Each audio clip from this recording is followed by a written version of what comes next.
Steve, why don't you come out and get some beers with me? And he said, nah. That's just how I feel, yeah.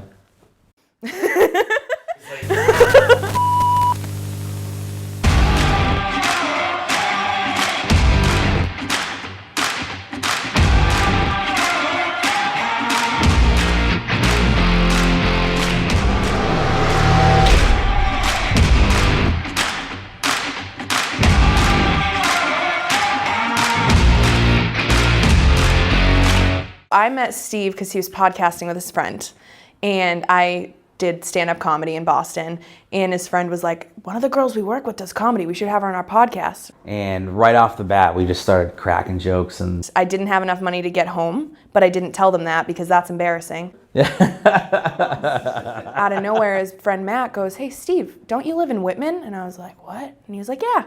So he drove me home to Whitman from Boston, where we had both lived our whole entire lives, 2 streets apart and 10 years apart.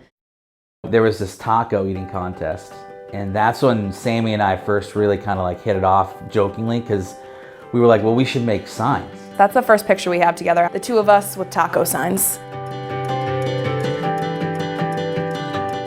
We worked for a call center for a travel company in Boston. I had gotten paid, and I was like, there's a comedy show tonight, we're in a really cool part of the city. I was like, Steve, why don't you come out and get some beers with me? And I immediately was just like, no. Because I just don't like to go out if I don't have money on me. It's just a thing, old-fashioned with me, so. I'm gonna go out and do these things by myself, and I'm gonna buy 2 beers every time I get one, and if you're not there to drink one of them, then it's gonna be your fault if I end up in the river.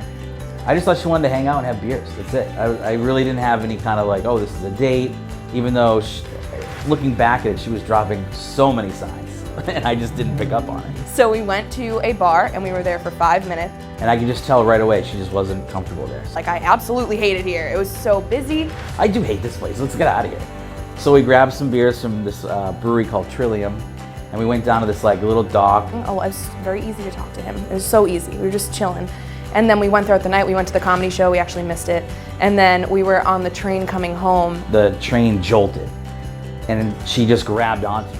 Mind you, I was dropping hints all night. Like, I was like, I want to at least touch this guy's butt if he's not going to marry me.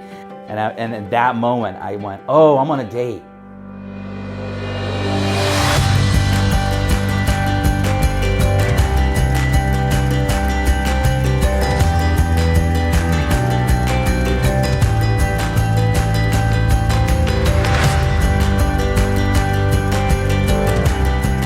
I was at my house down the street from him, and we were talking via text message, and I was like, I'm watching Netflix, what should I watch? So I'm like, well, you gotta see E.T. Have you seen E.T.? She's like, no. I'm like, yeah, you gotta watch E.T. Come over and watch E.T. with me. And he was like, right now? I'm such a like hermit, curmudgeon, like I just love staying in. I was like, dude, it's a 45-second drive. Yes, right now. All right, I'll come watch E.T.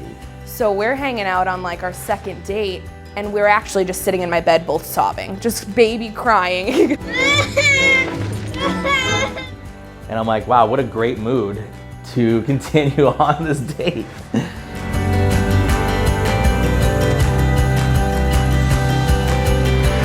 This is different than any kind of relationship I had before. Like, I really get along, and I really like this person. He had gotten his mom to take me out to get my nails done like 2 days before. Solid move. So I went out, I'm hanging out with her, and that was actually when he went to ask my dad for my hand. I found out that she liked morganite, and her birthstone is sapphires.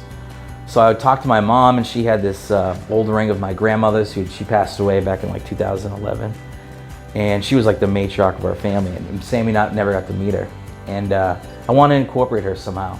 And my dad really likes aliens and stuff, and to like break the ice of the conversation, Steve brought something up about aliens. And my dad just didn't stop talking for like 45 minutes. And his mom texted him and was like, we're on our way back. And he was like, okay, Bob, cool, awesome. Can I marry your daughter? And he said, no. And then they laughed, and he said, yeah, of course. Can I tell her mom, please?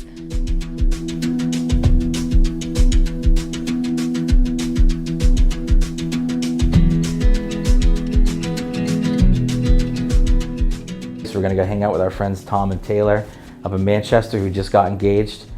and they were gonna put us up. Literally on the night he was gonna propose to me, he didn't talk to me at all. I was like, you know you came to this party with me, right? He was like, yeah, bye. Couldn't even like look her in the face, let alone talk to her. Like I just was so nervous. We were at a bar called Bonfire. It was like a country bar. It was really cute. It's in Manchester, New Hampshire. I was able to like kind of weasel us up to the front of the stage, right in front of the band before the ball dropped. And as soon as they do the midnight, we do our little smooch. And then he said, I love you so much. I went down on one knee and I said, I love you, do you want to marry me? And she just looked like in utter shock and she goes, are you with me? And she like had her hand in her mouth and she's like, are you serious? And then even like, you know, Tom and Taylor were like notice it happening and they get their phones out because they see what's happening. And she said yes.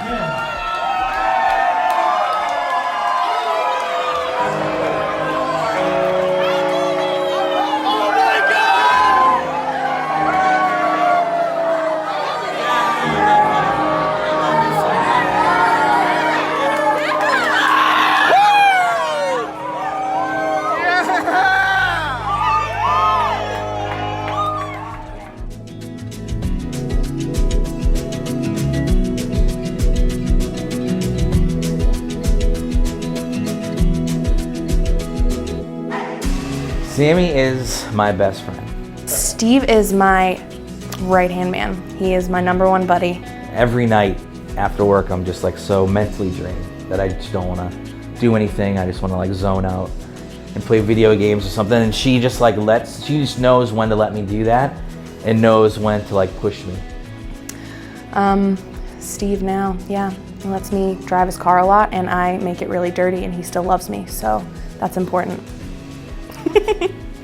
When you look back on like your life, like I can't see my life without Sami anymore. Like I just wouldn't know what that would even be like if she wasn't, you know, here with me every day.